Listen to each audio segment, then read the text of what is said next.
7 astronauts aboard Space Shuttle Columbia complete a routine mission and head back to Earth. Mission Control expects a trouble-free re-entry. But just 16 minutes from land, disaster strikes. The crew loses control. The shuttle disintegrates in the skies over Texas. Everyone on board perishes. The event shocks the world. It's the second shuttle disaster in 17 years. Now, using advanced computer simulations, we reveal exactly what caused Columbia's destruction. Disasters don't just happen, they're a chain of critical events. Unravel the clues and count down those final seconds from disaster.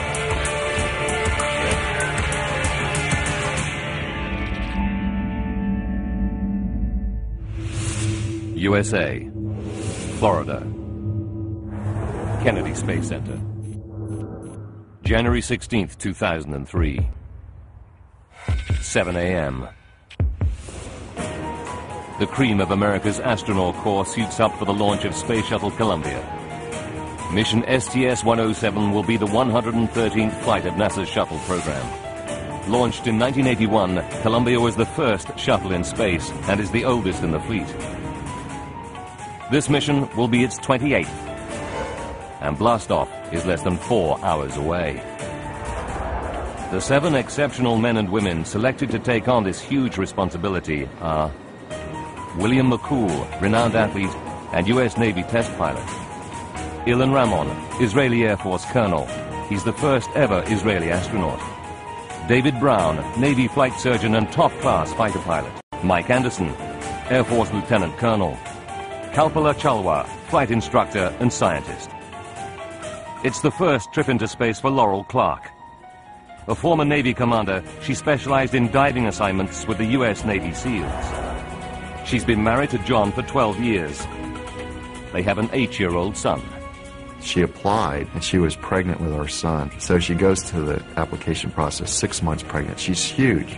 I was just giving her all kinds of grief. I said, there's no way you're going to ever get picked like that. You know, I mean, you just don't look the part. She stuck it out and she had a great time on our interview. And then the next cycle she applied and she got in. Rick Husband, aged 45, will command Columbia. He and his wife Evelyn are due to celebrate their 21st wedding anniversary less than a month after his return. For Rick, going into space has been a lifelong dream. The first time Rick figured out that he wanted to be an astronaut was when he was 4 years old. So this was a goal that he set at a very young age. Rick is a fast-rising star of the shuttle program.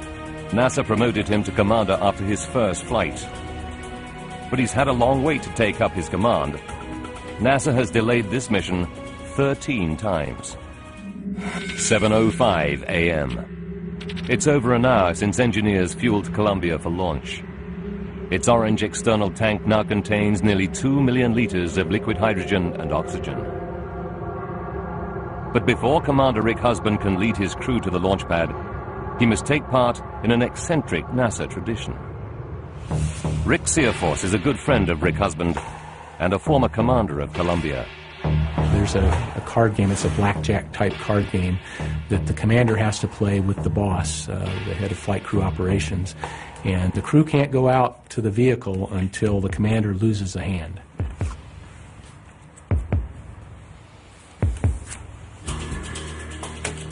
But that's something that we've done for years and years. 7:30 a.m. The astronauts leave crew quarters to take the Astrovan to the waiting shuttle.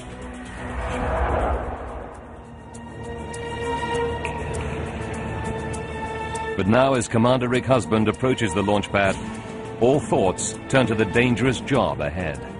In the Astrovan, as you get closer and closer to the pad, begin to put on the game face a little bit more, and you're thinking about what you're going to be doing when and the whole sequence of events, and then you just take it one step at a time. 7:53 a.m. Rick Husband climbs into the commander's seat on Columbia's flight deck. After 2 years of waiting, he must now focus on the most dangerous 8.5 minutes of the entire mission, the launch phase. The launch is by far the riskiest phase of the flight. The amounts of energy that you're trying to control are, so you're right to be scared. No one is more aware of the danger than the astronauts' families. I had every confidence that it was going to go well, but it's frightening because of what happened with Challenger. In 1986, Space Shuttle Challenger exploded 73 seconds after blastoff, killing all 7 crew members. The cause of the accident, a fault in one of the rocket boosters, was corrected inside 3 years. But the disaster has cast a shadow over every shuttle launch since. 10:38. Countdown to the launch of Space Shuttle Columbia. 31 seconds to go. Mission Control implements the final phase of the launch sequence. Commander Rick Husband hands over control to the onboard flight computers. 11. At 6 seconds before blastoff, computers fire the main engines. Start. Now, there's no turning back. 3, 2, 1. We have booster ignition and lift Columbia. At 10:39 a.m., Columbia lifts off, its engines consuming fuel at the rate of an Olympic-sized swimming pool every 30 seconds. Launch is a very exhilarating ride. It's like a giant hand has picked you up, and while it's pushing you very violently, it's also shaking you back and forth. Now comes the part of the launch that everyone fears most. The call to go at throttle up from Mission Control. On this command, the shuttle's computers will boost Columbia's velocity to 12,000 kilometers per hour, the speed it must reach to break free of the Earth's atmosphere. It was at this precise point in the launch that Space Shuttle Challenger exploded. Ex-mission controller Jim Oberg knows how apprehensive crew and ground staff feel right now. Later flights, when that same call was made, people remembered, people have been trained, be scared, be afraid at this point. They were.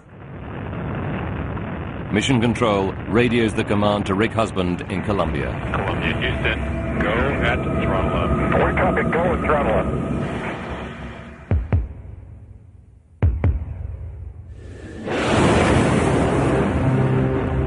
And the shuttle hurtles towards its escape velocity, almost 10 times the speed of sound. 43 kilometers up, Columbia sheds its solid rocket boosters. At 10:47, the shuttle's flight computers shut down the main engines. The most dangerous phase of the mission is over. Columbia and its crew are in space. 3, 2, 1, now. Okay, welcome to space. 280 kilometers below, staff at Mission Control can relax. It's been a textbook launch. But 24 hours later, NASA technicians running a routine check on video footage find a disturbing anomaly. Shortly after takeoff, a piece of insulation foam from the external fuel tank detaches, striking Columbia's wing. It disintegrates in a shower of pieces.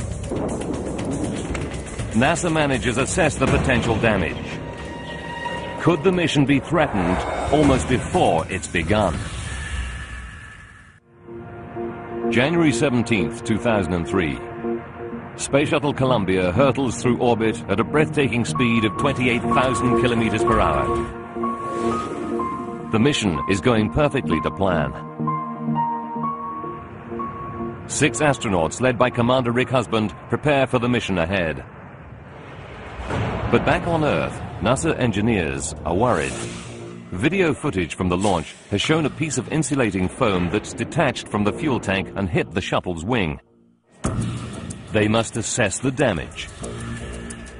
Foam strikes like these have occurred on nearly every single shuttle launch, with no serious consequences. Jim Oberg at NASA for 22 years has seen it happen before. Stuff coming off the fuel tank is pretty common. The phrases that they used about foam strikes, foam coming off the tank, was that it was not a safety issue, but a maintenance issue. And this is no exception. NASA managers agree the foam strike is a maintenance problem. It can be checked out when the shuttle returns to Earth. They take no further action. The astronauts begin their mission. They'll run 79 scientific experiments exploring the effect of zero gravity on human cells. The results may help to develop treatments for illnesses like cancer and osteoporosis. But they also have time to enjoy the enormous privilege of being in space, a feeling that former shuttle commander Rick Searfoss will never forget. What's it like to be in space? Is my smile big enough? I mean, it's just unbelievable. It's incredible. The most amazing thing is to see the planet from that perspective. Such a unique view. It's amazing. January 31st, 2003. After 16 days in space, the experiments are almost complete. The crew's mood is buoyant. The mission has been a great success. Tomorrow, they go home. No one is more excited than the crew's families. February 1st, 2003, the next day. The astronauts put on their pressure suits, designed to stand the enormous G-forces of re-entry. They strap themselves into their seats on the flight deck of Columbia. 8:10 a.m. Eastern Time. Johnson Space Center in Houston gives the crew the all-clear for re-entry into the Earth's atmosphere. Leroy Kane is flight director at Mission Control. One man who knows all too well what he'll be feeling now is Jim Oberg. As you approach entry, the tension does build up. Perhaps not quite as tense as during launch, but darn near. If something goes wrong here, it's almost as dangerous as blast off. 8:15 a.m. Rick Husband starts the series of maneuvers that will put Columbia into the correct position for re-entry. The commander flies the vehicle up into this attitude, so it comes into the atmosphere with what we call a 40-degree angle of attack, and then just starts slamming in that way. 8:44. As the 100-ton shuttle pierces the atmosphere at 28,000 kilometers per hour, the resulting friction heats its wings to 1,400 degrees Celsius. The only thing protecting the shuttle now is its outer skin of insulation tiles. The energy and superheated gases thrown off create a spectacular light show for the astronauts on the flight deck. Wow, that looks like a blast furnace. It's kind of a pinkish-orange glow of this very hot ionized gases. And if you're the commander pilot, you're sitting right there a foot away from looking at this light show, and it's amazing. Members of the crew joke with each other as the shuttle rockets through the atmosphere 9 times faster than a speeding bullet. This is amazing. It's really getting really bright out there. Yeah, you definitely don't want to be outside now. 8:54 a.m. Spirits are high. Everything points to a safe landing. Then, controllers analyzing data beamed down from Columbia get a surprise. 4 temperature sensors on the shuttle's left side suddenly fail. FYI, I've just lost 4 separate temperature transducers on the left side of the vehicle, hydraulic return temperatures. 4 high return temps? As a veteran of 7 re-entries, Leroy Kane knows that sensor dropouts don't necessarily indicate a major problem. Everything looked good to you, and everything is nominal, right? Control's been stable. I don't see anything out of the ordinary. Okay. There's plenty of simple and safe reasons that can cause that without assuming that there's a hazard yet to the crew. Everything else looks normal. Mission Control doesn't inform the crew. 8:55 a.m. Columbia is now visible from Earth. Shuttle enthusiast Chris Valentine, his son and brother, are up early to catch a glimpse of Columbia as it crosses the California coast. Oh, it's cool. That is cool. This is their camcorder footage. Oh, man, look at the trail. Oh, that's a beauty. There's 7 people in that thing. Wow. But then they spot something strange. Look at the chunks coming off of it. Yeah. What the heck is that? I don't know, but I see what you're saying. Check that out. On Columbia's flight deck, Commander Rick Husband and his crew are unaware of any damage to the shuttle. 8:59 a.m. Without access to live pictures of the shuttle, Mission Control is in the dark too. By guidance, we're processing drag with good residual. Copy. But then, more sensors go offline. FYI, I've just lost tire pressure on left outboard and left inboard, both tires. When Mission Control began to see this series of sensor dropouts, one after the other, you assume it's not coincidence. Something is causing them all. That's when you begin to worry. In Mission Control, there's now a mounting sense of foreboding. Leroy Kane tries to contact Shuttle Commander Rick Husband. And Columbia, Houston, we see your tire pressure messages, and we did not copy Is it your last. instrumentation? Flight Max Delta also off. Roger.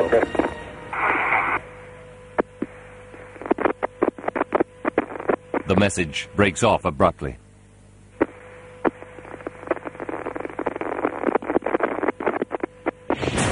On board Columbia, flight computers are losing control of the shuttle's descent. Mission Control now fears there's a problem. Controllers try again to contact Rick Husband. Columbia, Houston, comm check. Columbia, Houston, UHF, comm check.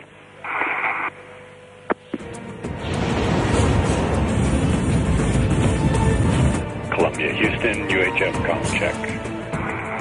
There's no reply from Columbia.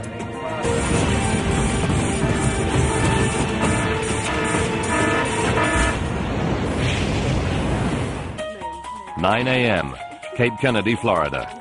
The Shuttle Columbia is scheduled to land in just 16 minutes. Evelyn Husband and her children can't wait to be reunited with Rick. We were very excited. We had breakfast and we drove to the landing site. It was a beautiful Florida morning and everything was going well. 60 kilometers above the Earth, Space Shuttle Columbia is starting to break apart.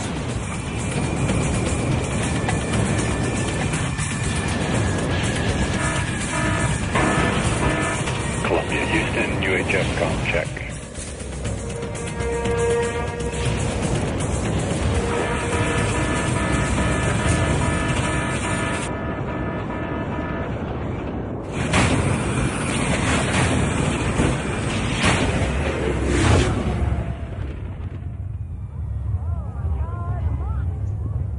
At 9 a.m. and 18 seconds, eyewitnesses on the ground in Texas and Louisiana see a cluster of bright lights leaving vapor trails across the morning sky. It's almost 46 seconds since Mission Control lost all contact with Columbia. No onboard system config changes right before we lost data. That's correct, Flight. All look good. Everything looked good. Without any information coming in, Flight Director Leroy Kane fears that Columbia is in serious trouble. But he's unaware of the shuttle's fate. 9:03 a.m. Hemp Hill, East Texas. Sheriff of Sabine County, Tom Maddox, checks through his morning work schedule. When all of a sudden, the whole building shook. And all of a sudden, all 5 lines that I have coming into my office immediately lit up. I picked up the first one, Sabine County Sheriff's Office, Tom Maddox speaking. And the first one said there that I had a plane crash there in the northern part of my county. All right, we'll have someone down there shortly. I picked up the second one, Tom Maddox speaking, and said I had a plane crash in the southern part of my county. All right, we'll have a unit there shortly. I picked up the third one, and they said that I had a train derailment on the western side of my county. Sheriff Maddox hurries to investigate the noise that residents heard in the skies over East Texas that morning. 9:12 a.m. In Mission Control, cut off from the outside world, only now does the terrible news filter through. A NASA employee phones in to tell the team that he's seen TV footage of Columbia disintegrating. All 7 astronauts are presumed dead. The flight director feels like an officer who's had a man killed in his unit, a commercial pilot who's had a crash landing and lost passengers. Someone on your watch has been killed. A devastated Leroy Kane gives the signal to start investigation procedures. Flight GC, lock the doors. Copy. On the ground, the danger still isn't over, as pieces of the 100-ton space shuttle start to crash down from the sky. In East Texas, Jack Martin and Kent Griffin are out fishing on Toledo Bend Reservoir. First we heard a sound, a big rumble like an explosion, like a sonic, but it just kept going and kept going. And then we heard a whistling sound like something was tumbling. We didn't know what the heck it was. It just kept getting louder and louder and louder. Both kind of knew then. I said, you know, we're in a heap of trouble now. If that thing would have hit this boat, we'd have went down right there. But what Jack and Kent witness is just one of 84,000 pieces of debris crashing down to earth, causing chaos across Texas and Louisiana. You know, we were real fortunate that with as much debris there that did fall upon us, that, you know, not a single person there was injured. At 1 p.m., NASA officially announces the loss of Columbia. President Bush addresses a shocked nation. These astronauts knew the dangers, and they faced them willingly. Because of their courage and daring and idealism, we will miss them all the more. It's the second shuttle NASA has lost in 17 years. The Columbia disaster shakes the space program to its core. What made the 113th space shuttle flight go so catastrophically wrong? Now, by rewinding the events of that fateful day and going deep into the investigation, we can reveal what really happened.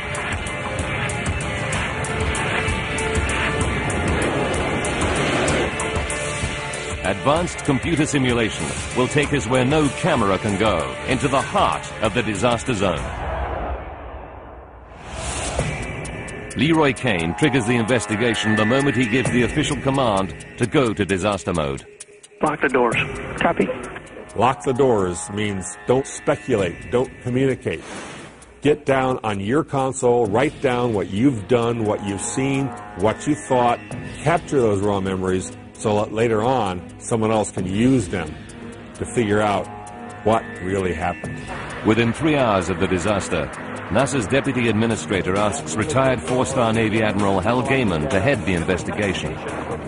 I asked whether or not my appointment had been cleared by the White House, and he said it had been, because I wanted to make sure, of course, that I had the backing of the whole government. Gaiman assembles a team of 12 experts to run the Columbia Accident Investigation Board, or CABE. One of their first jobs is to tackle speculation already making headline news in the media. Could terrorists have brought down the shuttle? The chances of somebody interfering with a shuttle flight once it's in space is pretty low.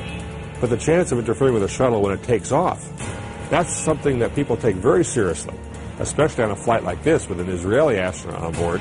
So whether someone could sneak up close enough with a high-powered missile to fire it during the liftoff phase of the flight, that is not something you can dismiss as impossible. It's one of the first theories that Admiral Gaiman must explore. We investigated the security at Key, as well as the security of who gets near the shuttle, and we satisfied ourselves that the security was quite good and that this was not a likely cause. Now, Gaiman dedicates a team of investigators to examine every second of the re-entry phase. They quickly focus on unusual temperature sensor readings, beamed back from the shuttle, minutes before Mission Control loses touch with Columbia's crew. They make a vital discovery. Some sensors showed extremely high temperature readings before going offline. Crucially, this cluster of readings all came from the same area of the shuttle. These happen to be in the wheel well, the place where the landing gear folds up relatively deep inside the wing. At the time, Mission Control dismissed the readings as anomalies. But now Gaiman's team realizes that they are no coincidence. There can only be one reason for this cluster of high-temperature readings. Superheated gases from re-entry must have somehow got inside the shuttle's left wheel well. It all points to a startling conclusion.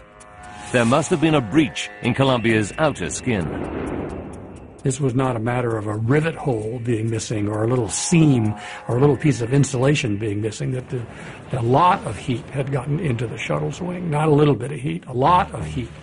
Investigators suspect that hot gases somehow penetrated the shuttle's protective insulation to get into the wheel well, perhaps via a broken seal on the landing gear doors.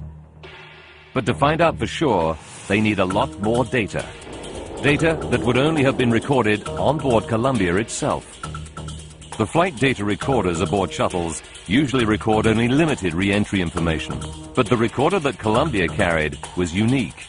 By chance, it had been set up to record comprehensive re-entry data for post-flight analysis. There is one hitch. The data recorder didn't have an armored casing. It's not like a flight recorder on board a commercial airline. It's not a black box. It is not designed to survive a crash or fire or anything like that.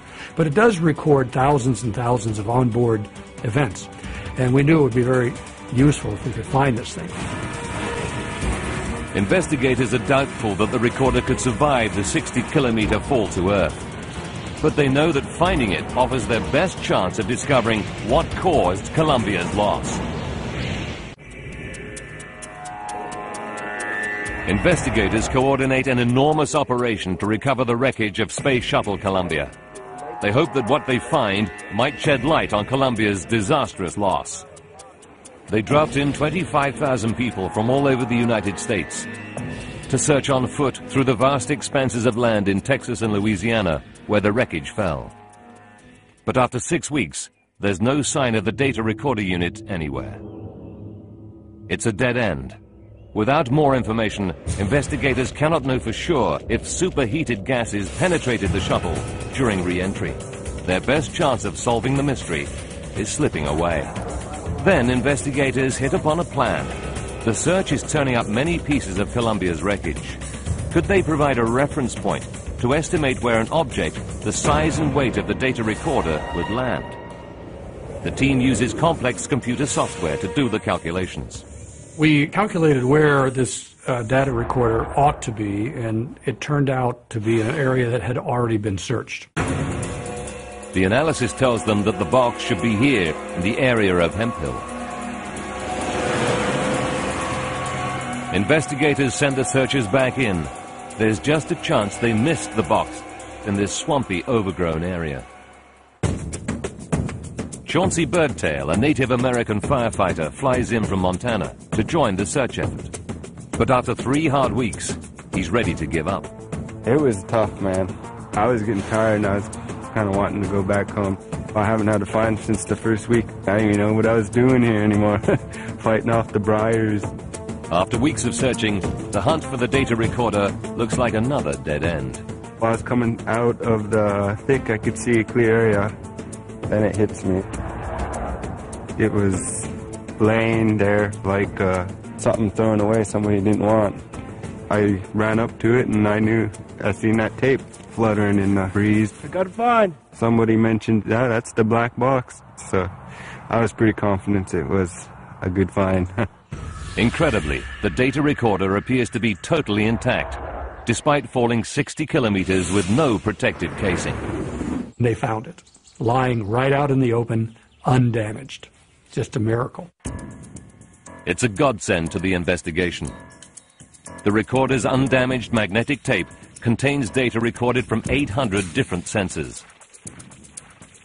It's a mine of new information for the investigators. The data gives Gaiman's team their first major breakthrough. It confirms there was a hole in Columbia's outer skin that let in superheated gases during re-entry. But it's not in the place they were expecting. What it showed was that the readings that we were getting at the first place on the shuttle where the temperature rose was in the wheel well was not true. That the heat had entered quite a long distance away, and we were completely wrong. We were looking in the wrong place. Gaiman realizes that the hole in Columbia's outer skin is not near the left wheel well, but somewhere towards the front of the left wing. What's more, his team is able to deduce when the hole was made, and it happened long before re-entry. We came to the conclusion that the very first indication of any temperature rise turned out to be very, very early in the flight, when there was essentially no Earth's atmosphere to speak of. That convinced us with beyond a doubt that whatever was wrong with the shuttle was wrong before it tried to enter the Earth's atmosphere. In other words, it tried to enter the Earth's atmosphere with a pre-existing fault. All eyes turned to an incident during launch, something that was dismissed as unimportant at the time. 82 seconds after launch, NASA footage shows a piece of foam detaching from the external fuel tank and hitting the shuttle. Now, investigators want to analyze it frame by frame to see if it did cause serious damage after all. But it's not that easy. There were 3 cameras trained on the shuttle during launch. One was at an oblique angle. Footage from another was blurred. The only one that captured the foam strike in full was 42 kilometers away, and the pictures just aren't clear enough to tell where the foam hit Columbia and whether it possibly could have damaged it. To tackle the problem, the investigation board drafts in top NASA specialist and head of the Mission to Mars program, Scott Hubbard. When you looked at the unprocessed data, you saw this big shower of particles. Also, people thought they saw one object, some saw 2, some saw 3, and there was a great debate over the exact size of the largest piece. The only way to settle that argument was to improve the quality of the images, to try to remove the blur and the graininess. Enhancing the pictures takes 2 months, and Hubbard is eager to see the results. What they reveal excites him. This clip here, which is a loop of 17 frames, shows the size of the foam. It shows us where it hit. It shows us how fast it was traveling, about 500 miles an hour relative to the speed of the orbiter. The foam weighed about 1.7 pounds, and the foam was about the size of a small briefcase. It's a huge step forward for the investigation. The pictures clearly show the foam hits the leading edge of the left wing. Here, the wing is covered in protective insulating panels made of a substance called reinforced carbon-carbon. This carbon fiber compound can resist temperatures ranging from -160 up to 1,650 degrees Celsius. But they are not intended to provide structural strength. Could a small chunk of foam smash a hole through one of these panels? Some NASA bosses are skeptical. Program manager Ron Ditmore goes public to cast doubt on the foam strike theory. Right now, it just does not make sense to us that a piece of debris would be the root cause for the loss of Columbia and its crew. There's got to be another reason. But Scott Hubbard is convinced he's onto something. As we were carrying out the investigation, looking at all the threads of data, we thought there should be some kind of test program to show what would happen if 2 pounds of foam hit the shuttle at 500 miles an hour. This machine is what's known in the aeronautics world as a chicken gun. It's designed to simulate the potentially dangerous bird strikes on airplanes. In this footage, testers fire a chicken at a 747. You go to the poultry counter and get a chicken and fire it at several hundred miles an hour, and you can find out what happens. So we use the same piece of equipment, only modified now for our particular purposes. Hubbard and his team plan to use the modified gun to fire a piece of foam the size of a briefcase at a reinforced carbon-carbon panel like those that line Columbia's wing. But getting the panels out of NASA isn't easy. The panels cost perhaps $800,000 apiece. So the shuttle program was reluctant to let go of that for a test. Hubbard persists. He gets access to the panels. But which panel should he test first? Information from the data recorder and the enhanced pictures suggest that the likely impact site is somewhere between panels 6 and 9. Hubbard's team chooses panel 6 as the starting point, and on May 30th, the foam strike test is ready to go.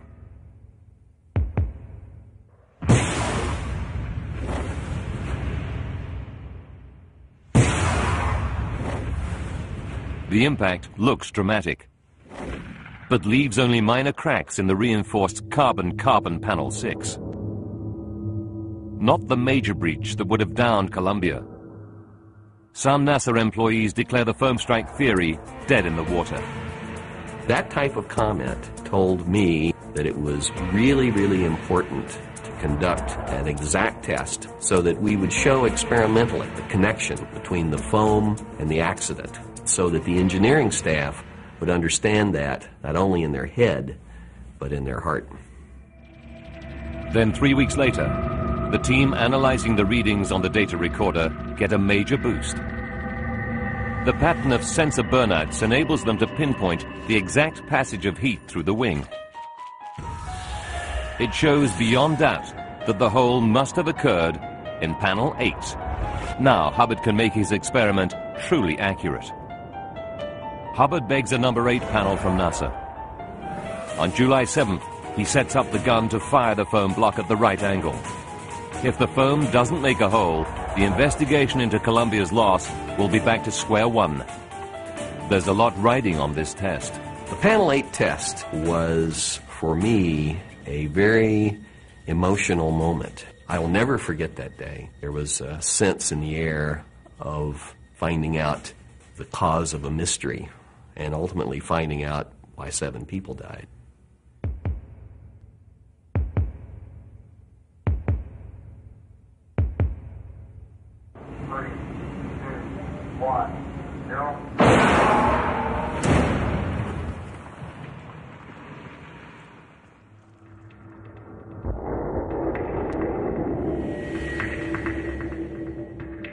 The 0.77 kilogram block of foam, the same weight as a basketball, hits the panel at 800 kilometers per hour, almost the speed of a bullet fired from a gun. It smashes a hole 25 centimeters in diameter in the reinforced carbon-carbon panel. Everyone present is stunned. When that gun fired and the hole appeared, there was an audible gasp from everyone that was there, the reporters and the engineers alike. I talked to one of the engineers, a young woman that had been helping us all along, and she had tears in her eyes. And she said, "So this is what really happened, isn't it?" I said, "Yes, this is what really happened. This is how these people died." Together with analysis of data recorder readings, the foam strike test proves to be the critical breakthrough for the investigators.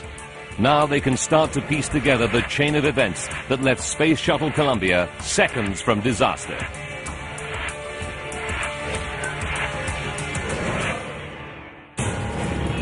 January 16th, 2003. And liftoff of Space Shuttle Columbia with a multitude of national and international space research experiments.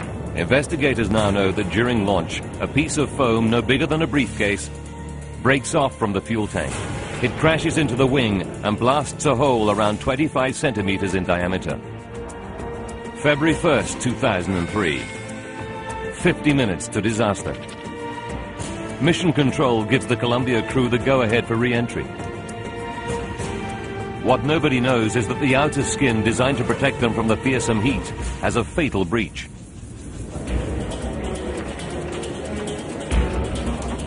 16 minutes to go. Columbia hits the Earth's atmosphere at almost 28,000 kilometers per hour. The leading edges of its wings reach 1,400 degrees Celsius. This is amazing. It's really getting really bright out there. Wow. Like a blast worse. 9 minutes. The data recorder reveals that the gaping breach in Columbia's left wing causes drag on its left-hand side.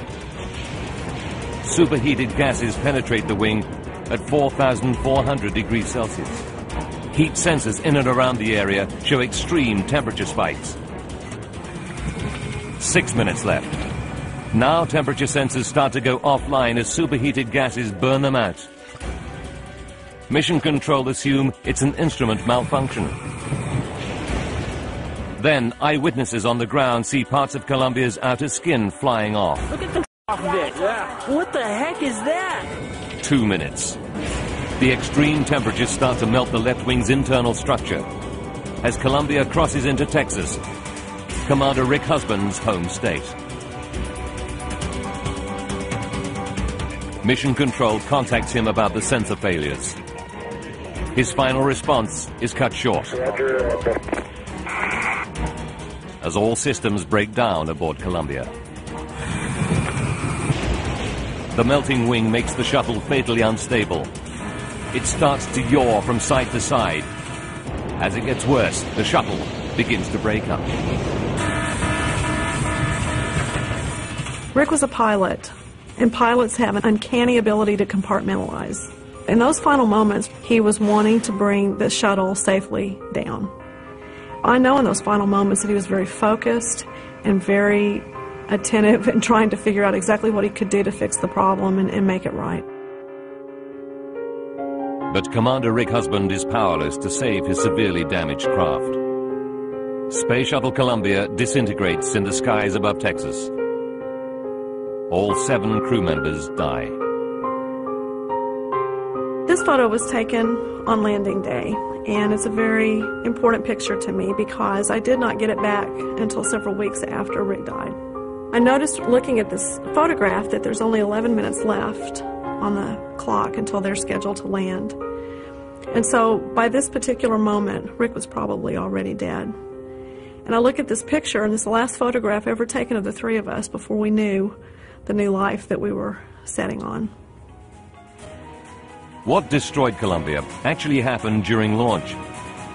That was 17 days before re-entry. Investigators have one final mystery to solve.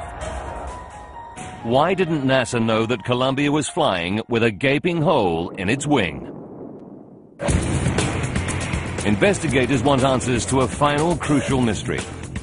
NASA learned of the foam strike the day after Columbia's launch. So why did no one pick up the gaping hole it tore in the wing? Investigators make a disturbing discovery. NASA's engineers were worried about the foam strike's effects. They asked managers to commission satellite photographs of Columbia's wing while in orbit to check for damage. But NASA's management turned them down. The question of a picture was brought up to management, and the management actively suppressed requests for pictures. They actually went on the aggressive to stamp out any thought of pictures. Foam strikes were common and never caused a major problem before. But Gaiman finds a second reason for NASA bosses' reluctance to make a bigger issue of the foam strike. A fuller investigation could delay a crucial shuttle mission to the International Space Station and jeopardize its completion.